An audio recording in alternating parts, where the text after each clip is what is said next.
네, 금강경 14분의 내용이 굉장히 많고 중요하기 때문에 이어서 계속하겠습니다.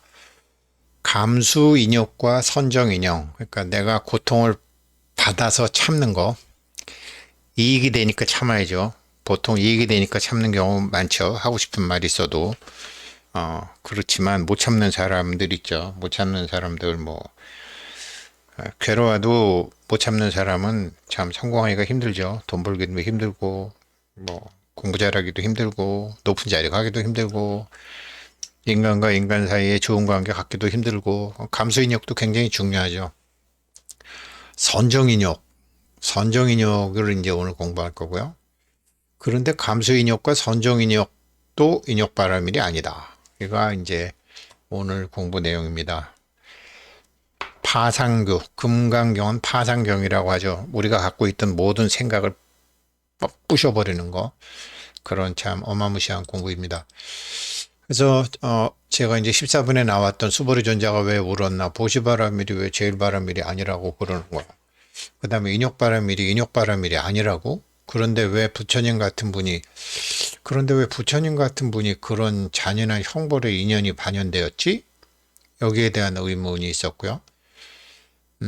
인욕선인 얘기가 나오고 가리왕한테 막 몸이 막 다 작살이 나고, 야, 이걸 내가 나도 하기 힘든데 이게 고향 마음이라는 거 알긴 알았는데 이거 내가 내 자녀나 가까운 사람들한테 권할 수 있을까? 이거 사람들이 받을 수 있을까? 이제 그런 거죠. 거기에 대한 오해를 풀어보죠.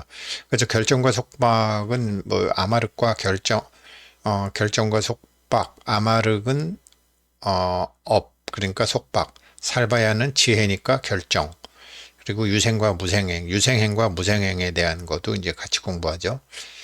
오늘 유생행과 무생행입니다. 근데 유생이면은 이제 자기가 태어남이 있으면 감수인욕하고 선정인욕의 근본질을 얻으며, 근본지라는 거 말씀드렸죠. 그 보르부드로 육충까지가, 현전지까지가 근본지죠. 그 다음에 무생이면은 그때부터 무생인욕, 감수인욕, 선정인욕, 무생인욕이 있는데, 무생인욕부터는 후득지, 작용의 힘을 얻게 되죠. 저는 이거를 이제 꿈으로 한번 확인하고 난 다음에, 와, 이렇게 되는 거구나. 꿈이지만, 이렇구나. 이제라는 것을 체험을 한번 했어요. 꿈을 통해서요. 유생과 무생이 이런 차이가 있구나라는 거 이제 오늘 합니다. 인욕바라밀이 왜 인욕바라밀이 아니지? 이건 말씀드렸죠. 뭐 사육신 우리 조상님, 훌륭하신 조상님들, 그 다음에 독립운동 하시는 분들, 그런 분들. 예. 난뭐 저기 못 참겠으니까. 그리고 저는 그 박정희 대통령이나 전두환 대통령 같은 사람들, 그 군부 쿠데타 일으켰던 사람들, 야, 그 나이 마흔에 잘못하면 그냥 완전히 지발 작살 나는 건데, 야, 한강 다리 건너. 와, 대단하다. 안 그러면 못 살겠으니까. 안 그러면 못 살겠으니까. 전부 이제 그런 거죠. 범부의 인욕이죠. 범부의 인욕을 이제 자신의 이익을 위한 인욕. 그렇게 하지 않으면 도저히 못 참아서. 그러나 중생들에겐 반드시 필요한 게 감수인욕이죠. 근데 부처님 같은 분이 왜 그런 잔인한 형벌의 인연이 되었나? 혈절 신체 몸을 잘리고 팔다리가 잘리고 이런 걸 예수님도 하셨죠. 이거가 이제 선정인연이라고 해요. 누구에게나 감당할 만한 시험이 오는데 일반인들에게는 이런 거 안 와요. 범부들에게는. 근데 성인의 인욕이죠. 이제 선정인욕은 성인 반열에 들어간 사람들의 인욕이죠. 그러니까 이런 거는 아프지만 그로 인해서 분하거나 원통하지는 않는 거죠. 대부분 우리가 왜 아파서 병드는 게 아니라 분하고 원통해서 병들잖아요. 아프면은 그냥 아픈 것으로 끝나는데, 그래서 이게 화나는 거랑 노하는 거랑 다르잖아요. 노하면 간이 상하죠.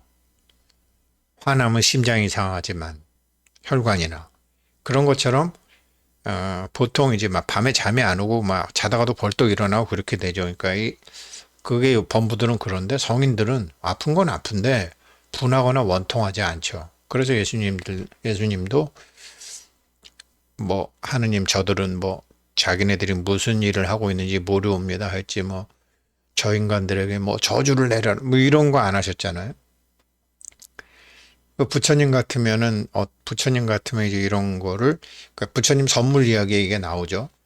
그러니까 받으면 고통도 내가 받으면 아픈데 고통 자체를 안 받는 거죠. 그러니까 이거 이제 종범 스님 법문에서는 보통 이제 스트레스를 받은 다음에 푸는 거를 이거를 스트레스를 받아서 그 스트레스를 풀기 위해서 하는 거를 이제 감수인욕이라고 하는 건데 스트레스 자체를 안 받는 거죠. 스트레스 자체를 안 받는 거죠. 그러니까 이런 이런 거는 그냥 아프지만 분하거나 원통하지 않다. 그러니까 안 받는 거죠. 그러니까 이게 선정인연이라고 해요. 이거를 하시려고 이거를 실질로 해보시려고 경봉 저기 뭐냐 청담 스님도 이제 상주 경찰서 외놈한테 잡혀가셨을 때 뭐 그렇게 하셨다고 하고 경호 스님은 일부러 매 맞을 짓을 막 하고 다니셨고 그러셨죠. 그러니까 아프지만 아이들한테 이제 매를 맞고 막 이렇게 아프거나 분하거나 원통하지는 않다. 이게 선정인욕이라고 해요. 그 우리 같은 사람들한테는 안 와요. 근데 우리도 수준이 높아지게 되면은 이번 생이건 다음 생이건 이런 게 오는 거죠. 근데 하나도 고통스럽지 않은 거죠. 그렇다고 해요. 그래서 이런 거는 제가 여기 이제 어제 말씀드렸지만 왜 부처님 같은 분이 이런 잔인한 형벌이 인연이 되었지? 반연이 되었지? 반연은 끌어잡아 받아 당긴다라는 거예요. 이것은 질문 자체가 제 의문 자체가 잘못된 거죠. 왜 그러냐면 이분들은 12연기, 인연 자체가 없는 것임을 아는 선정의 단계에 들어가신 분이기 때문에 반연이라는 말이 안 오는 거죠. 반연이라는 말이 안 오요. 단지 중생에게 보여주기 위해서 이런 거를 시연하시는 이런 거를 시연하는 이제 저기 몸을 낮춘다고 하는 거죠. 그래서 예수님을 뭐 이지보살이라고 그러는데 저는 그렇게 생각하지 않습니다. 육지보살 현전지까지는 가셨다고 보는 거죠. 육지보살까지는 가셨다고. 대단한 육지 뭐 일반 범부들은 꿈도 못 꾸는 일이죠. 그리고 왜 인욕바람일이 아니지? 이런 분은 잔인한 형벌이 인연이 되었지. 이거는 제가 말씀드렸고 인욕선인의 모습이죠. 뭐 이렇게 예수님처럼 뭐 이렇게 하는 예수님도 뭐 이거보다 더 하셨는지 모르겠지만 뭐 팔 자르고 차례차례 가리왕이 이렇게 다 잘랐다라는 거 아니야? 이게 이런 거를 이렇게 참으라고 이런 일이 있어도 참았단 말이야. 이거는 누구에게나 감당할 만한 게 오는데 이런 사람들은 무생인욕. 그러니까 고통이 있었는데 선정인욕은 고통이 있었는데 아프지만 분하거나 원통하지는 않은 거고 이런 경우에는 완전히 자기가 무생임을 알고 나라는 주체가 완전히 고향 마음의 나이기 때문에 고통 자체가 없다라고 해요. 아무런 고통 자체가 없다라고 해요. 이게 이제 이런 게 제6인 이제 현전지까지 다 나오는 거라고 그래요. 현전지까지. 그러니까 참아서 되는 게 아니라 이게 무슨 참아서 되는 게 아니고 저절로 참아지는 거죠, 그냥. 참아서 되는 게 아니라 저절로 참아지는 거. 이게 인욕선인의 모습이지 인욕이라고 해서 똑같은 인욕이 아니다라고 말씀하시는 게 이런 낙처가 있었다고 합니다. 그러면 그렇게 실상반야로 살면 나만 손해되는 거 아닐까? 이거 하는데, 이게 이제 손오공에게 72가지 변신수를 가르쳐주는 이제 수보리 존자의 서유기의 모습이죠.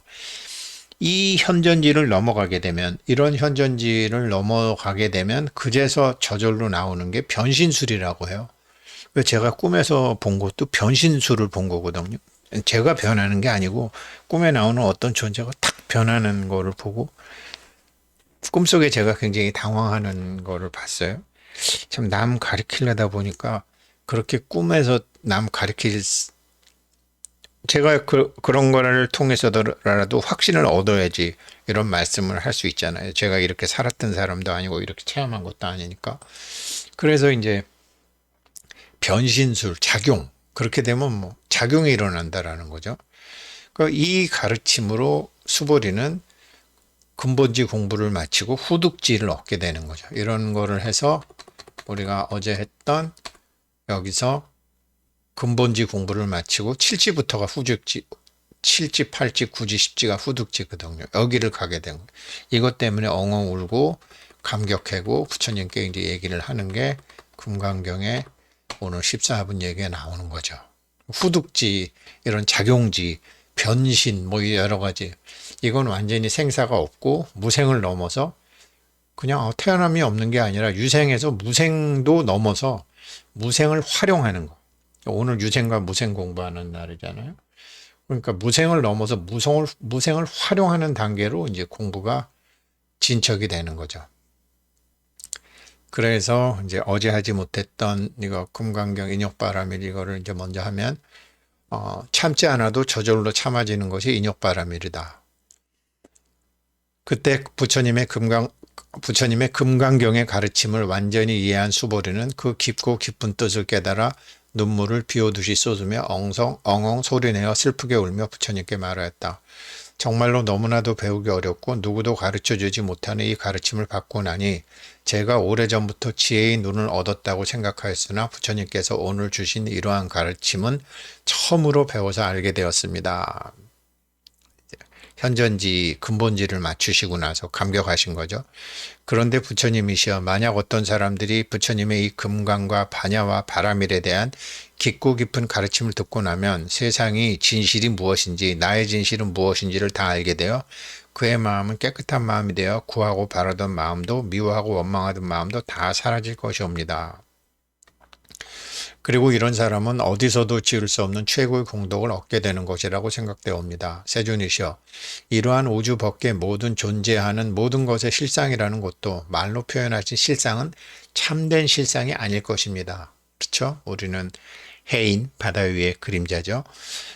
그러나 세존이시여, 저와 같이 평생을 두고 존재의 실상과 법계의 운영 원리를 알고 싶었던 사람은 지금 부처님 눈앞에서 이 가르침을 듣고 나면 모든 의문이 풀려 믿음이 생겨날 것은 틀림없는 사실일 것입니다. 그래서 수보리 존자는 평생 알고 수보리 존자가 부처님보다 연세가 많아요. 이거 엉엉 우는 거죠, 정말. 그러나 앞으로 오는 세월에 몇백 년 후에 만약 어떤 사람이나 신들이 지금 이 금강과 반야와 바라밀에 대한 부처님의 자상하신 가르침을 듣고 그들도 만약 저와 같은 이해와 저와 같은 부처님의 가르침에 대한 믿음이 생겨 잘못 알고 있었던 그의 모든 견해와 삶을 참여하며 그의 삶의 목표와 그의 해야 할 바를 새로이 정해 살아가는 사람이 있다면 우리의 삶의 목표는 일단 내가 이 존재의 실상과 법계의 살림살이에 대한 깨달음을 얻고 이 깨달음을 아직 모르는 사람들이 그 사람들이 뭐 장사를 하건 장사를 하건 연극을 하건 미술을 하건 음악을 하건 축구를 하건 사업을 하건 도박을 하건 안 그러면 뭐 성매매 비즈니스를 하건 도와준다는 거야. 도와주는 이유는 그것 자체가 진실된 상이 아니라는 것을 깨닫게 해주기 위해서 다 도와주는 거예요. 왜?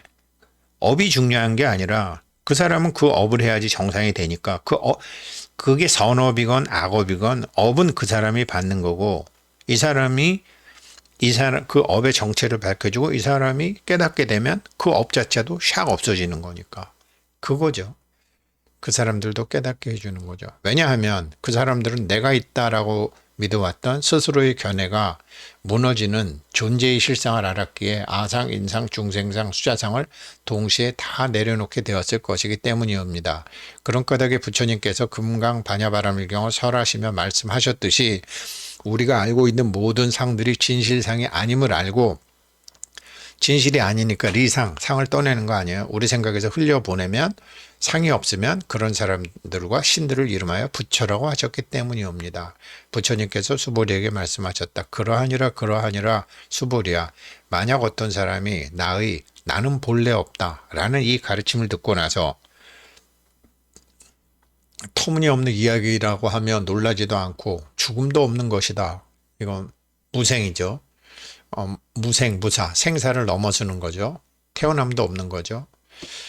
죽음도 없는 것이다 라고 함에도 공포를 느끼지 않고 내가 없다면 어떻게 살라는 말인가 하며 두려움조차도 내지 않는다면 대부분 이렇게 생각하잖아요. 죽으면 어떡하지? 이거잖아요. 내가 없으면 나는 어떻게 먹고 살라는 거야? 돈은 어떻게 벌라는 거야? 이런 말이 두려움조차 이제 이해가 못했을 때는 그러지만 제가 이제 현전지와 후득지 다 작용이 일어난다고 했잖아요. 신통지가 일어난다고 했잖아요. 두려움조차도 내지 않는다면 마땅히 알아야 할 것이니라.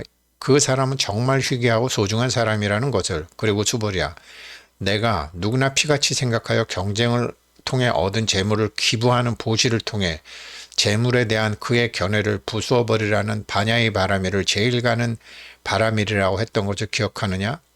이제 다시 말하노니 그 제일가는 보시바라밀의 행위도 역시 제일바라밀이 아니고 단지 그렇게 제일바라밀이라고 말한 것임을 알아야 하느니라. 보시바라밀 말씀드렸죠. 어제 왜 그런지 알겠느냐? 수보리야, 욕됨을 참는 것인 인욕바라밀 역시 그러하니라. 오늘 말씀드린 거죠. 이 이치를 알겠느냐? 수보리야, 내가 지난 삶의 시절에 가리왕에게 팔과 다리가 잘려나가는 모욕과 형벌을 받았을 때 나는 완벽하게 내가 없음을 통달한 상태였기 때문에 무아를 우리가 지금 이제 배워서 터득해서 납득해서 아는 정도가 아니라 완전히 통달한 상태였기 때문에 이게 통달이 돼야지 이게 이제 선정 인욕의 기회가 오든지 무생 인욕의 기회가 오는 것이지 이게 통달 안 된 사람한테 이런 거 안 옵니다.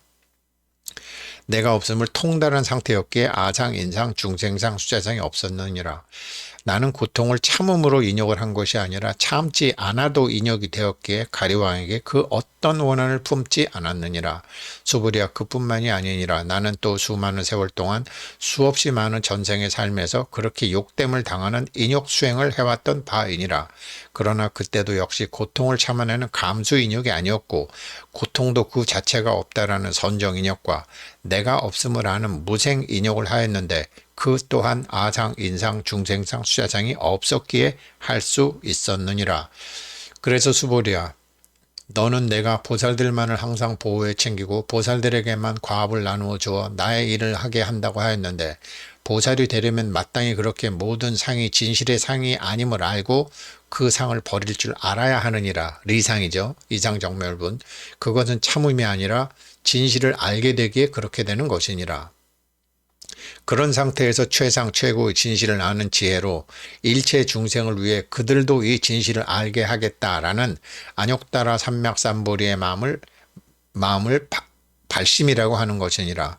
수보리야, 그리하여 발심이라고 하는 것은 자신의 눈앞에 펼쳐지는 형상이나 귀에 들리는 소문이나 말, 코로 느껴지는 향기나 악취, 입으로 느껴지는 맛의 좋고 나쁨, 온몸의 감각기관이 느끼는 편안함, 불편함, 생각이나 감정의 상태의 정체를 알아 그것을 따르지 않는 본래의 마음, 그 고향의 마음, 고향의 마음이라는 거는 종범스님 법문에서 배운 말인데 이제 물이죠. 바다 위에 달, 바다 위에 나무, 바다 위에 산, 바다 위에 사람, 그 바다, 물의 마음. 그 고향의 마음에서 한 생각이 일어나야 하는 것이니라. 만약 고향의 마음이 아닌 색수상 행식에서 일어난 마음에 너희 결정심이 머물고 있다면 그곳은 머물러야 할 곳이 아니니라. 이게 응무소주잖아요. 그러니까 물에 머물러야지 물 위에 비친 그림자에 머물지 말라는 거죠. 그래서 내가 항상 말하기를 너희들 보살이 진실한 보살이 되려면 보시를 하되 색수상 행식의 온의 마음에 머물러 보시를 하면 안 된다고 하는 것이냐. 수보리야, 보살의 진정 일체 중생을 이익되게 하기 위해서 보시를 한다면 마땅히 온의 마음이 아닌 고향의 마음 자리에서 보시의 한 생각이 일어나 행하여야 하는 것이니라. 고향의 마음에서 보시를 한다고 그러면 보시를 한 것도 아니잖아요. 내가 남한테 준 게 아니라 내가 나한테 준 거잖아요. 저 사람이 나를 때린 게 아니라 내가 나를 때린 거잖아요. 저 사람이 나를 괴롭히는 게 아니라 내가 나를 괴롭혀서 나를 승화시킬 수 있는 계기를 만들어 주는 거잖아요. 그래서 나 열애가 항상 말하기를 고향의 마음에서 나와 너와 중생들과 수명이 한마음 일심이기에, 고향의 마음에서는 한마음 일심이기에, 물이니까요.